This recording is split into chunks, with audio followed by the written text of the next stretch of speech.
Hello students, it's Anuradha ma'am here. Welcome to my YouTube channel made concept easy. आज के video lecture में जो topic explain करने जा रही हूँ उसका नाम है टाइप ऑफ ग्रुप्स। देखो, सारे ग्रुप एक जैसे नहीं होते हैं। कुछ ग्रुप बहुत बड़े होते हैं साइज में, जैसे कंट्री। कुछ ग्रुप छोटे होते हैं साइज में, जैसे फैमिली। कुछ ग्रुप शॉर्ट लिव्ड होते हैं, जैसे कमेटी। कुछ ग्रुप बहुत साल के लिए होते हैं, जैसे रिलीजियस ग्रुप्स। कुछ ग्रुप हाईली ऑर्गेनाइज्ड होते हैं, जैसे पुलिस है, आर्मी है। कुछ ग्रुप इनफॉर्मली ऑर्गेनाइज्ड होते हैं, जैसे स्पेक्टेटर्स ऑफ अ मैच। तो ग्रुप एक दूसरे से वेरी करते हैं। लोग अलग अलग तरह के ग्रुप से बिलोंग करते हैं।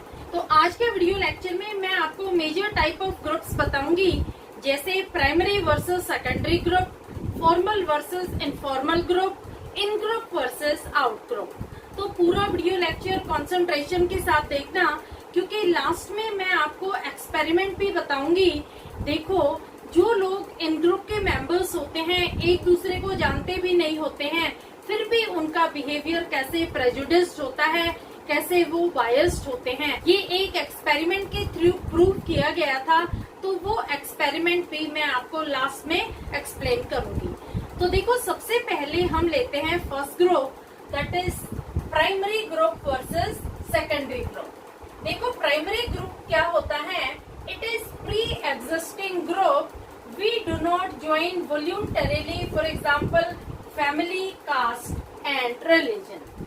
देखो, प्राइमरी ग्रुप वो ग्रुप होता है जिसे हम अपनी मर्जी से, अपनी चॉइस से ज्वाइन नहीं करते हैं। ये प्री एग्जिस्टिंग होता है। प्री एग्जिस्टिंग का मतलब क्या हुआ?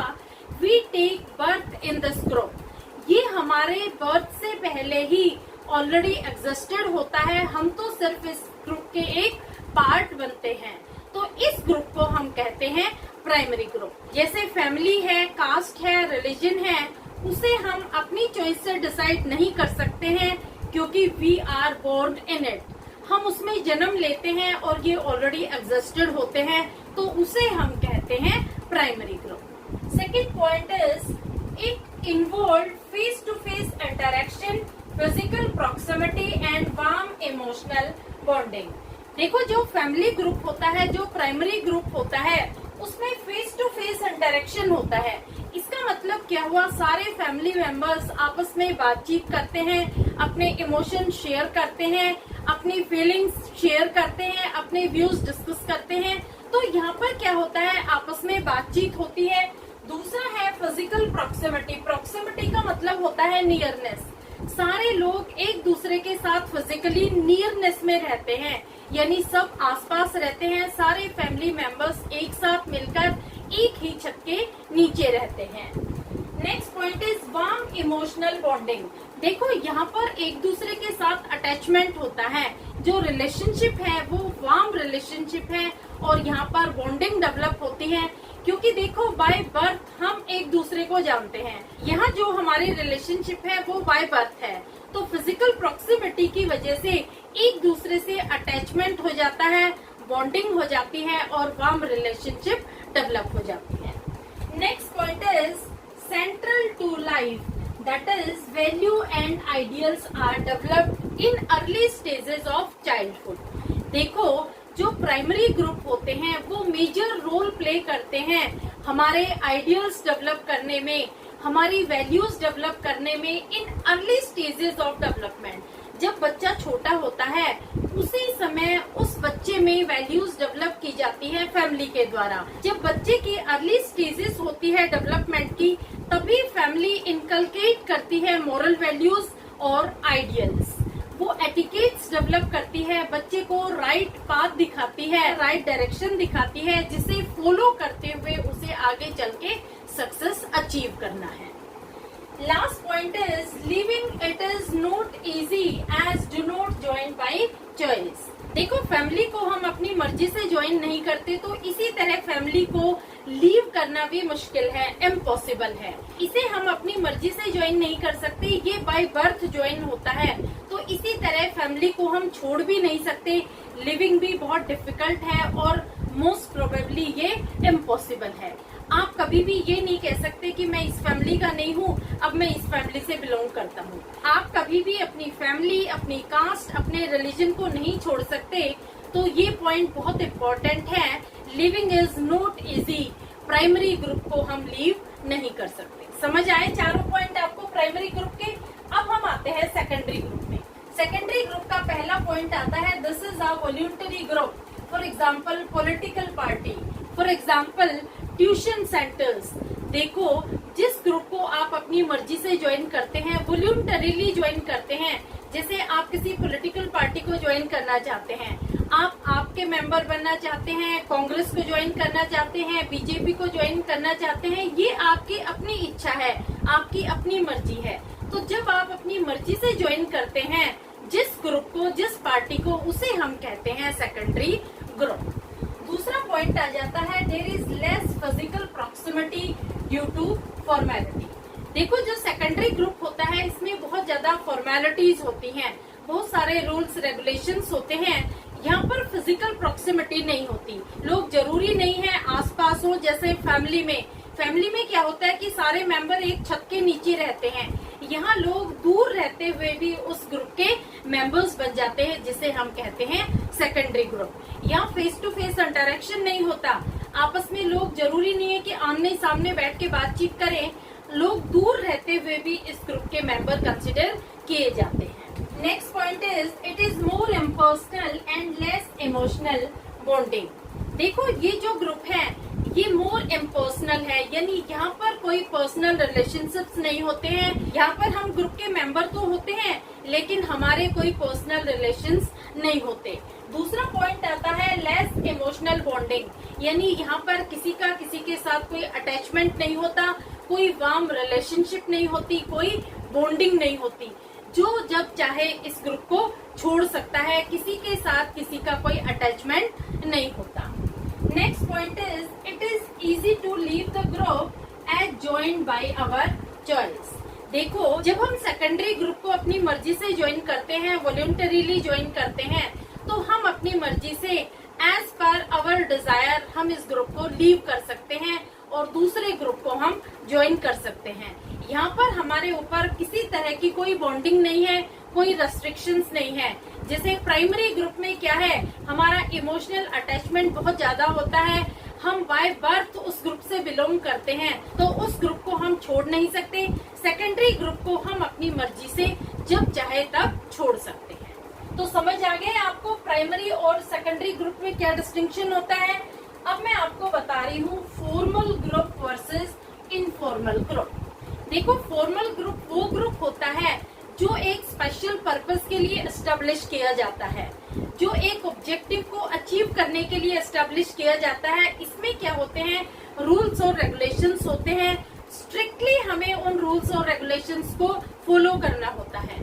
दूसरा, इसमें हायरार्की होती है लीडरशिप की, जो डिसीजन मेकिंग में हेल्पफुल होती है। दूसरा, इनफॉर्मल ग्रुप में अनस्पोकन नॉर्म्स होते हैं, अनरिटन नॉर्म्स होते हैं। यहाँ पर किसी तरह के कोई रिजिड रूल्स एंड रेगुलेशंस नहीं होते। जैसे हमारे फ्रेंड का ग्रुप है, फैमिली का ग्रुप है, तो ये क्या है, ये इनफॉर्मल ग्रुप्स हैं। तो आप किस तरह से इन पॉइंट्स को डिफाइन करेंगे।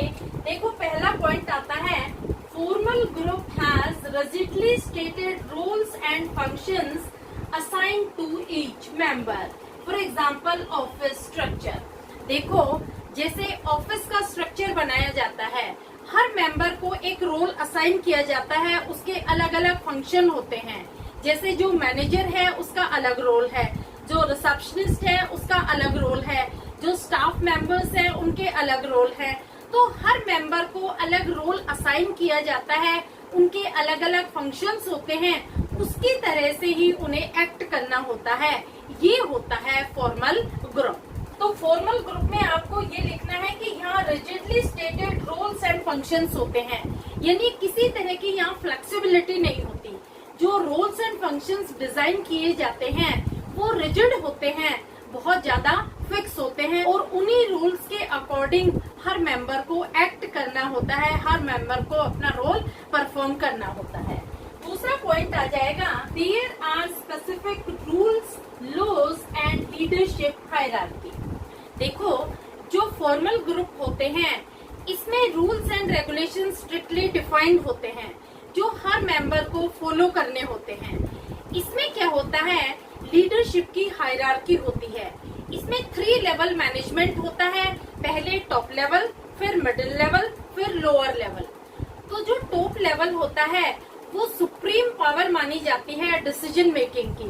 तो यहाँ जो भी पॉलिसीज फ्रेम की जाती है, जो भी ऑब्जेक्टिव सेट किए जाते हैं वो सब टॉप लेवल सेट करता है। मिडिल लेवल और लोअर लेवल उन्हें स्ट्रिक्टली फॉलो करता है और ऑब्जेक्टिव्स को वो अचीव करने में टॉप लेवल की हेल्प करता है। समझ आया? Last point is secondary group are formal group, for example university. देखो फॉर्मल ग्रुप में आप एग्जाम्पल दे देना, जो सेकेंडरी ग्रुप है वो इसका एग्जाम्पल है, जैसे यूनिवर्सिटी है। देखो यूनिवर्सिटी में जो भी रूल्स एंड रेगुलेशंस होते हैं ये सारे फॉर्मल ग्रुप के अंडर आते हैं क्योंकि हर मेंबर को स्ट्रिक्टली उन्हें फॉलो करना होता है। अब आता है informal group. The function and role of members are not rigid, for example group of friends. देखो इनफॉर्मल ग्रुप में क्या होता है कि रूल्स और फंक्शंस हर मेंबर के स्ट्रिक्टली डिफाइंड नहीं होते हैं। यहाँ पर फ्लेक्सिबिलिटी होती है। जैसे आपका ग्रुप है फ्रेंड्स का, तो वहाँ पर जो रोल और फंक्शंस हैं वो फिक्स नहीं है, आप अपनी चॉइस के अकॉर्डिंग वहाँ एक्ट कर सकते हैं। दूसरा पॉइंट आ जाएगा, there are set of unspoken norms which help in establishing orders. देखो यहाँ पर ऑर्डरली मैनेजमेंट के लिए कुछ अनस्पोकन और अनरिटन रूल्स होते हैं जो हर मेंबर से एक्सपेक्टेड होते हैं कि वो उन्हें कंसिस्टेंटली फॉलो करेंगे। तो हर मेंबर से ये एक्सपेक्टेड होता है कि वो उस ग्रुप के मेंबर है तो उन रूल्स को वो कंसिस्टेंटली फॉलो करेंगे, उन्हें वो वायलेट नहीं करेंगे। Last point is primary group are informal group, for example family. देखो इसमें आप फैमिली के एग्जाम्पल दे देना। जैसे फैमिली क्या है, ये एक इनफॉर्मल ग्रुप है। इसमें अनस्पोकन और अनरिटन नॉर्म्स होते हैं जो हमें फॉलो करने होते हैं। हमें पता होता है कि किस तरह से हमें फैमिली मेंबर्स के साथ बिहेव करना है। जो बच्चे होते हैं उनसे ये एक्सपेक्टेशंस की जाती हैं कि वो अपने एल्डर्स के रिस्पेक्ट करेंगे, उनकी हेल्प करेंगे, जरूरत के समय उन्हें ओबे करेंगे, उन्हें सुनेंगे, उनकी बात को वो नेग्लेक्ट नहीं करेंगे। तो ये क्या है, ये फैमिली के अनस्पोकन नॉर्म्स हैं, अनरिटन रूल्स हैं जो एक्सपेक्टेड होते हैं हर बच्चे से कि वो उन्हें कंसिस्टेंटली फॉलो करेंगे। क्लियर? तो आपको समझ आया फॉर्मल ग्रुप और इनफॉर्मल ग्रुप में क्या अंतर होता है। ये 3 पॉइंट आपको लिखने हैं जो मैंने आपको बताए हैं। देखो आप स्क्रीनशॉट ले लो। इसमें आपको मैंने 4 पॉइंट एक्सप्लेन किए हैं डिस्टिंक्शन के, इसमें मैंने 3 पॉइंट एक्सप्लेन किए हैं। आपको इतने ही पॉइंट लिखने हैं, इससे ज्यादा की रिक्वायरमेंट नहीं है। ये क्वेश्चन 3 मार्कर में यूजुअली पूछा जाता है, तो आप एक स्क्रीनशॉट ले लो ताकि जब आप नोट्स बनाएंगे तो आपको इजी रहेगा। अब मैं आपको थर्ड ग्रुप बता रही हूँ, that is in group versus out group. देखो इन ग्रुप का मतलब क्या होता है, इन ग्रुप में हमेशा वी की फीलिंग आती है और आउट ग्रुप में हमेशा दे की फीलिंग आती है। हम हमेशा रेफर करते हैं ये हमारा ग्रुप है, ये हमारी फैमिली है, ये हमारी क्लास है, ये हमारा स्कूल है, ये हमारा देश है। तो ये क्या है, ये इन ग्रुप है। और जो आउट ग्रुप होता है उसमें हम हमेशा कहते हैं other school, other class, other country, other religion. तो यहाँ पर दे की फीलिंग आती है, यानी उन लोगों को हम अपना कंसिडर नहीं करते हैं, वहाँ पर हम दे कंसिडर करते हैं। वी की बजाय हम वहाँ पर वर्ड यूज करते हैं दे। इन ग्रुप में क्या होता है कि हम अपने ग्रुप को हमेशा सपोर्ट करते हैं, हमेशा चीयर करते हैं।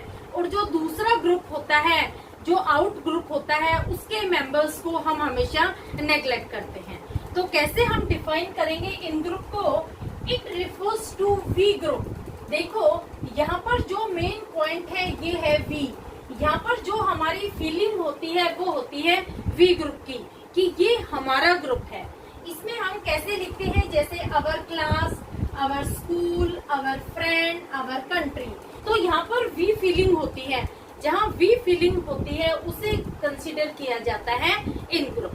Second point is it is always viewed favourably as we belong to it. देखो, इन ग्रुप के लिए हमेशा हमारे व्यूज फेवरेबल होंगे क्योंकि हम उससे बिलोंग करते हैं, हम उसके मेंबर हैं।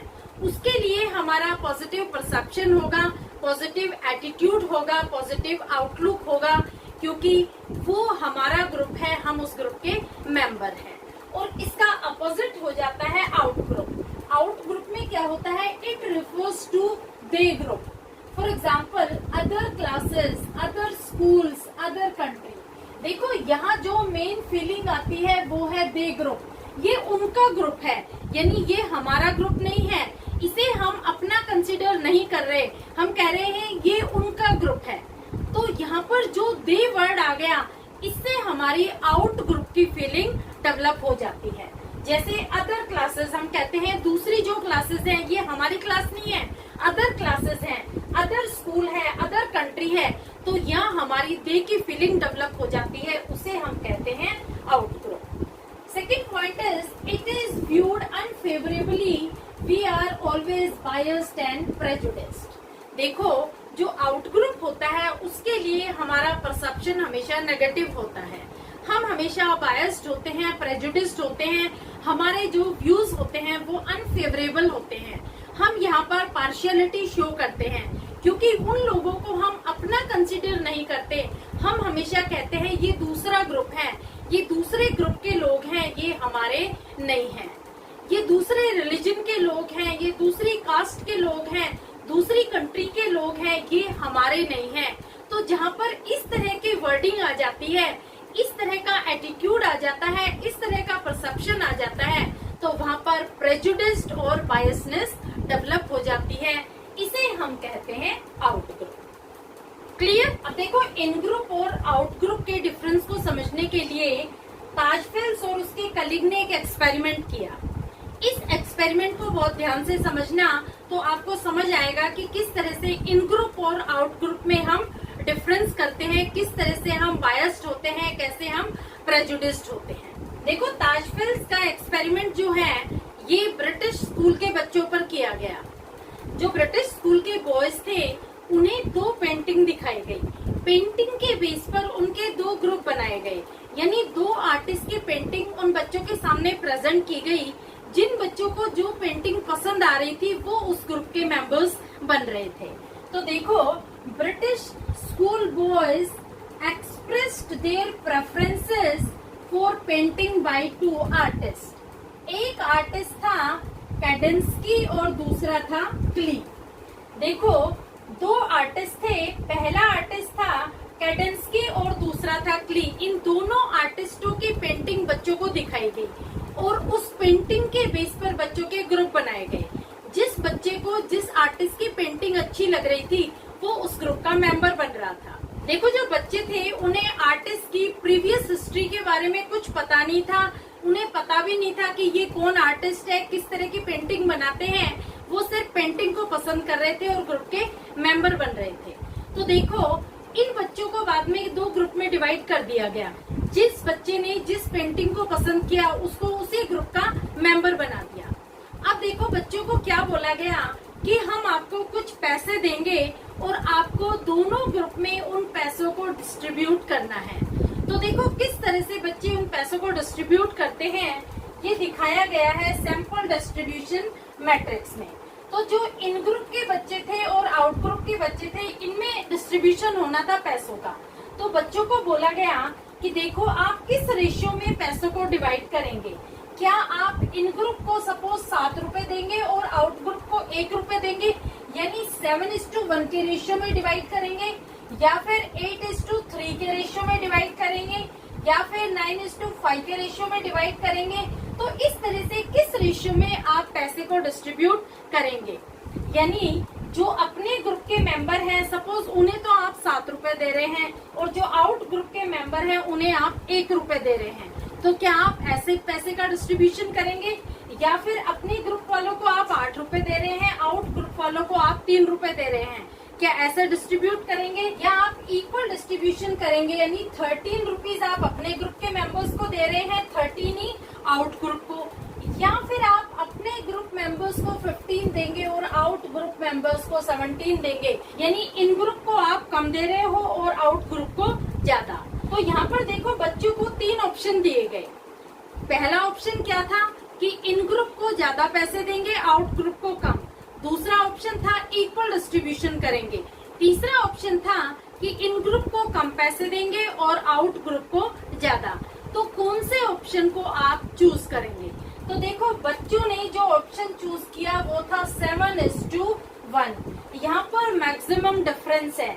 यहाँ पर क्या है कि वो अपने ग्रुप मेंबर्स को 7 रुपए दे रहे हैं और आउट ग्रुप वालों को 1 रुपए दे रहे हैं, यानी यहाँ पर क्या है, चिल्ड्रन बायस्ड है। देखो यहाँ जो इन ग्रुप के स्टूडेंट्स हैं वो एक दूसरे को जानते पहचानते भी नहीं है, उनका कोई फेस टू फेस इंटरेक्शन भी नहीं है, उनकी कोई फिजिकल प्रॉक्सिमिटी भी नहीं है, यानी किसी तरह का उनका कोई इंटरेक्शन ना होते हुए भी वो अपने ग्रुप को 7 रुपए दे रहे हैं और आउटर ग्रुप को वो दे रहे हैं 1 रुपए। तो यहाँ पर रिजल्ट क्या हुआ, children favoured their own group. तो यहाँ पर बच्चों ने अपने ग्रुप का फेवर किया है, वो प्रेजुडिस्ड हैं, बायस्ड हैं अपने ग्रुप के लिए, अपने ग्रुप का वो फेवर कर रहे हैं। यहाँ पर अपने ग्रुप को वो ज्यादा पैसे देंगे और दूसरे ग्रुप को, आउट ग्रुप को वो कम पैसे देंगे। यही था इस एक्सपेरिमेंट में, यही बताया गया है कि जो लोग अपने ग्रुप के मेंबर्स को चाहे जानते भी ना हो, चाहे उनसे कभी मिले ना हो, लेकिन वो हमेशा उन्हीं की सपोर्ट करते हैं, उन्हीं का फेवर करते हैं। अगर उन्हें ये पता लग जाता है कि ये लोग हमारे ग्रुप से बिलोंग करते हैं तो वो हमेशा उन्हीं के लिए खड़े होंगे, दूसरे ग्रुप को वो हमेशा अवॉइड करेंगे। तो इस एक्सपेरिमेंट में यही बताया गया है कि अपने ग्रुप के लिए हम हमेशा बायस्ड होते हैं। होपफुली आपको तीनों ग्रुप के डिफरेंसेस समझ में आ गए होंगे और एक्सपेरिमेंट भी क्लियर हो गया होगा। Please like it, subscribe it and share it to your friends. Okay, thank you.